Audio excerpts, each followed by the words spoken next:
यह कहानी एक निडर पुलिस अधिकारी वैष्णो और एक कैदी अमित के बीच की है, जिसमें भावनाएं, नैतिकता और न्याय का अनोखा संगम देखने को मिलता है। यह एक काल्पनिक कहानी है जो मनोरंजन और भावनात्मक गहराई के साथ बुनी गई है। कहानी वैष्णो एक साहसी और निडर पुलिस अधिकारी थी, जिसे अपने थाने में बड़े अधिकारी के रूप में पहचाना जाता था। उसे पुलिस की नौकरी में अभी 1 साल भी नहीं हुआ था, लेकिन उसने अपने क्षेत्र में अपराधियों को पकड़ने में अपनी काबिलियत साबित कर दी थी। वह हर गलत काम करने वालों को ढूंढकर थाने में लाती थी। एक दिन वैष्णो को सूचना मिलती है कि एक गांव में किसी ने अपनी मां की हत्या कर दी है। वह तुरंत उस स्थान पर पहुंचती है। वहां एक 21 साल का लड़का, जिसके हाथ में एक बड़ी लाठी थी, अपनी मां की लाश के सामने खड़ा था। वैष्णो उससे कहती है, लाठी फेंक दो और हमारे साथ थाने चलो। लड़का लाठी फेंक देता है और वैष्णो उसे गिरफ्तार करके थाने ले जाती है। थाने में लड़के का नाम पूछा जाता है और वह अपना नाम अमित बताता है। 24 घंटे के भीतर उसे वकालत में पेश किया जाता है। वहां अमित से उसकी गलती के बारे में पूछा जाता है, लेकिन वह चुप रहता है। अदालत उसे फांसी की सजा सुना देती है। यह सुनकर अमित घबराता नहीं है। वैष्णो उसे थाने के एक कमरे में बंद कर देती है। कुछ समय बाद एक औरत थाने आती है और कहती है कि किसी ने उसके घर से सब कुछ चोरी कर लिया। वैष्णो अपनी टीम को सबूत इकट्ठा करने भेजती है। उस समय थाने में सिर्फ वैष्णो और अमित रह जाते हैं। वैष्णो टहलते हुए अमित के पास जाती है और कहती है, तुम्हें इस बात का दुख नहीं कि तुम्हें फांसी की सजा मिली है? तुमने अपनी गलती भी कबूल नहीं की। ऐसी गलती से कोई तुम्हें बचा नहीं सकता। अमित मुस्कुराते हुए जवाब देता है। वैष्णो गुस्से में कहती है, तुम्हें हंसी आ रही है? तुम्हारी मां तुम्हारे कारण इस दुनिया में नहीं रही। तभी वैष्णो को एक कॉल आता है।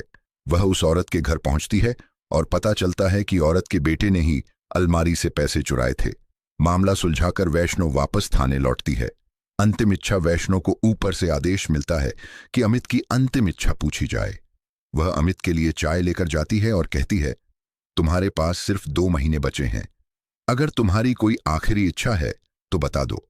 अमित आत्मविश्वास के साथ कहता है, मेरी आखिरी इच्छा है कि मैं हर रात एक कुंवारी लड़की के साथ समय बिताऊं। यह सुनकर वैष्णो गुस्सा हो जाती है, लेकिन धैर्य रखते हुए कहती है, यह इच्छा पूरी करना संभव नहीं। कोई लड़की ऐसा नहीं करेगी। कोई और इच्छा बताओ। अमित फिर वही बात दोहराता है और हंसते हुए कहता है, आप भी तो एक कुंवारी लड़की हैं। आप मेरी इच्छा क्यों नहीं पूरी कर देती? वैष्णो यह सुनकर स्तब्ध रह जाती है। वह नहीं चाहती कि किसी दूसरी लड़की को इस काम के लिए मजबूर किया जाए।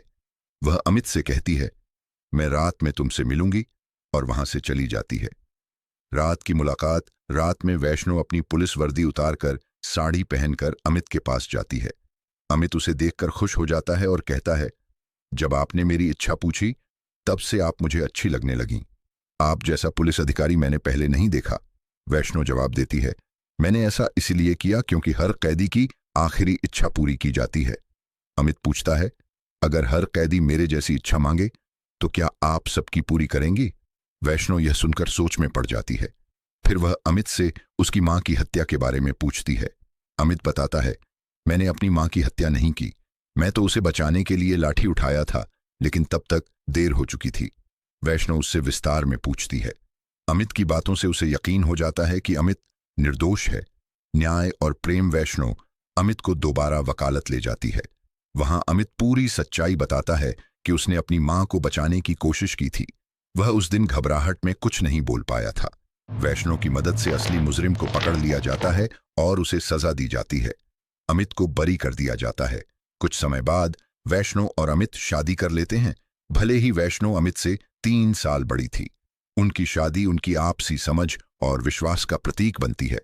निष्कर्ष, यह कहानी एक पुलिस अधिकारी के कर्तव्य, एक कैदी की सच्चाई और उनके बीच अप्रत्याशित प्रेम की कहानी है। वैष्णो ने अमित की बताई गई आखिरी इच्छा को शाब्दिक रूप से पूरा नहीं किया, लेकिन उसकी सच्चाई को समझकर उसकी जान बचाई और उसके साथ एक नया जीवन शुरू किया। यह कहानी न्याय, मानवता और प्रेम के बीच संतुलन को दर्शाती है।